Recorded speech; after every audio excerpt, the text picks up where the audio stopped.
पौराणिक काल के 12 श्राप जिसे आज भी भुगत रहे हैं लोग। हिंदी चर्चा में आज हम आपको बताएंगे हिंदू पौराणिक ग्रंथों में अनेक श्रापों का वर्णन मिलता है।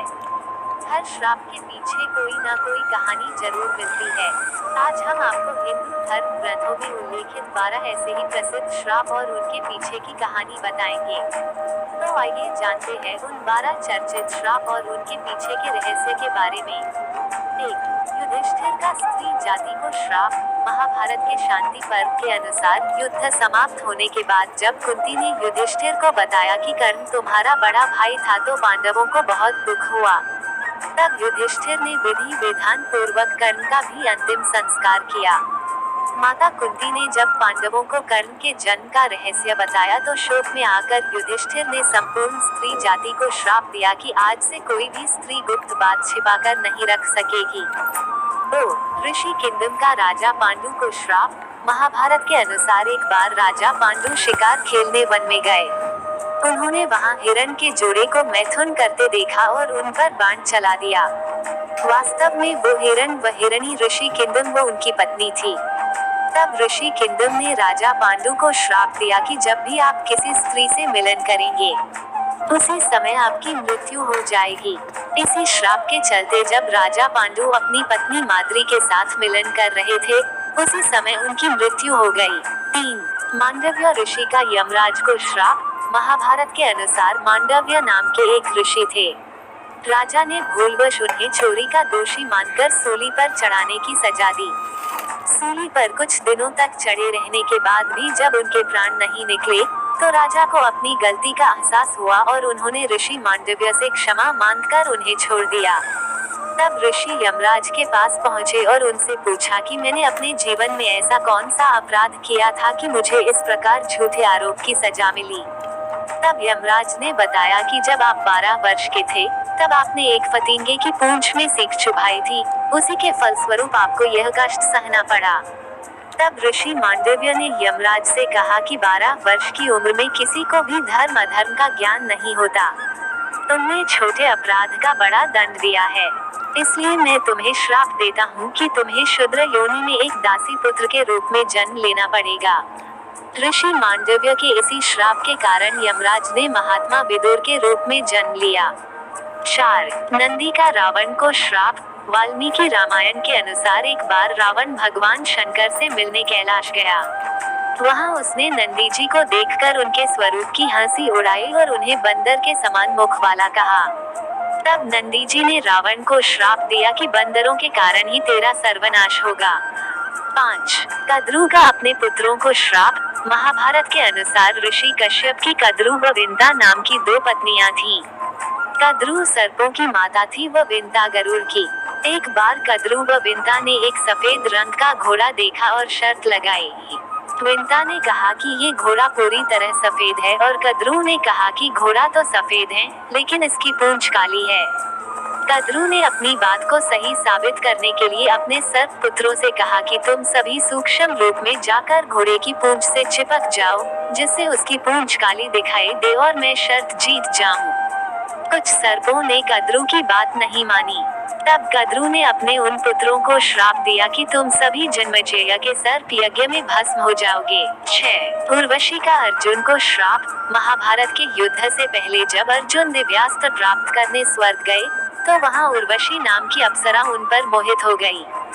यह देख अर्जुन ने उन्हें अपनी माता के समान बताया।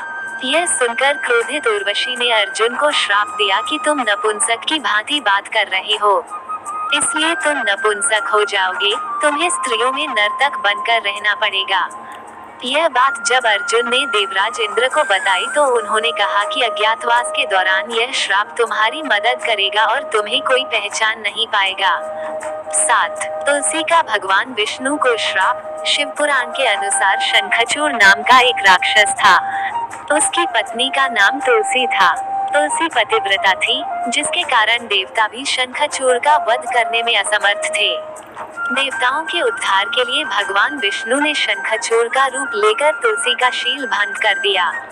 तब भगवान शंकर ने शंखचूड़ का वध कर दिया। यह बात जब तुलसी को पता चली तो उसने भगवान विष्णु को पत्थर हो जाने का श्राप दिया। इसी श्राप के कारण भगवान विष्णु की पूजा शालिग्राम शिला के रूप में की जाती है। 8. श्रृंगी ऋषि का परीक्षित को श्राप। पांडवों के स्वर्गारोहण के बाद अभिमन्यु के पुत्र परीक्षित ने शासन किया। उसके राज्य में सभी सुखी और संपन्न थे। एक बार राजा परीक्षित शिकार खेलते खेलते बहुत दूर निकल गए। तब उन्हें वहां शमीक नाम के ऋषि दिखाई दिए, जो मौन अवस्था में थे।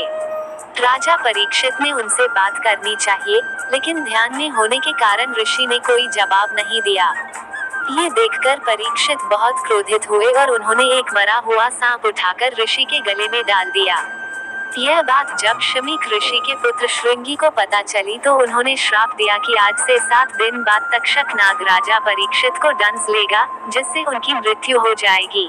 9. राजा अनरण्य का रावण को श्राप। वाल्मीकि रामायण के अनुसार रघुवंश में एक परम प्रतापी राजा हुए थे, जिनका नाम अनरण्य था। जब रावण विश्व विजय करने निकला तो राजा अनरण्य से उसका भयंकर युद्ध हुई। उस युद्ध में राजा अनरण्य की मृत्यु हो गई। मरने से पहले उन्होंने रावण को श्राप दिया कि मेरे ही वंश में उत्पन्न एक युवक तेरी मृत्यु का कारण बनेगा। इन्हीं के वंश में आगे जाकर भगवान श्री राम ने जन्म लिया और रावण का वध किया। 10. परशुराम का कर्ण को श्राप। महाभारत के अनुसार परशुराम भगवान विष्णु के ही अंशावतार थे। सूर्यपुत्र कर्ण उन्हीं का शिष्य था। कर्ण ने परशुराम को अपना परिचय एक सूतपुत्र के रूप में दिया था। एक बार जब परशुराम कर्ण की गोद में सिर रखकर सो रहे थे, उसी समय कर्ण को एक भयंकर कीड़े ने काट लिया। गुरु की नींद में विघ्न न आए, ये सोचकर कर्ण दर्द सहते रहे, लेकिन उन्होंने परशुराम को नींद से नहीं उठाया। नींद से उठने पर जब परशुराम ने ये देखा तो वे समझ गए कि कर्ण सूतपुत्र नहीं बल्कि क्षत्रिय है। तब क्रोधित होकर परशुराम ने कर्ण को श्राप दिया कि मेरी सिखाई हुई शस्त्र विद्या की जब तुम्हें सबसे अधिक आवश्यकता होगी, उस समय तुम वो विद्या भूल जाओगे। 11. तपस्विनी का रावण को श्राप। वाल्मीकि रामायण के अनुसार एक बार रावण अपने पुष्पक विमान से कहीं जा रहा था। तभी उसे एक सुंदर स्त्री दिखाई दी, जो भगवान विष्णु को पति रूप में पाने के लिए तपस्या कर रही थी। रावण ने उसके बाल पकड़े और अपने साथ चलने को कहा। उस तपस्विनी ने उसी क्षण अपनी देह त्याग दी और रावण को श्राप दिया कि एक स्त्री के कारण ही तेरी मृत्यु होगी। 12. गांधारी का श्री कृष्ण को श्राप। महाभारत के युद्ध के बाद जब भगवान श्री कृष्ण गांधारी को सांत्वना देने पहुंचे तो अपने पुत्रों का विनाश देखकर गांधारी ने श्री कृष्ण को श्राप दिया कि जिस प्रकार पांडव और कौरव आपसी फूट के कारण नष्ट हुए हैं, उसी प्रकार तुम भी अपने बंधु बांधवों का वध करोगे। आज से 36वें वर्ष तुम अपने बंधु बांधवों व पुत्रों का नाश हो जाने पर एक साधारण कारण से अनाथ की तरह मारे जाओगे। गांधारी के श्राप के कारण ही भगवान श्री कृष्ण के परिवार का अंत हुआ।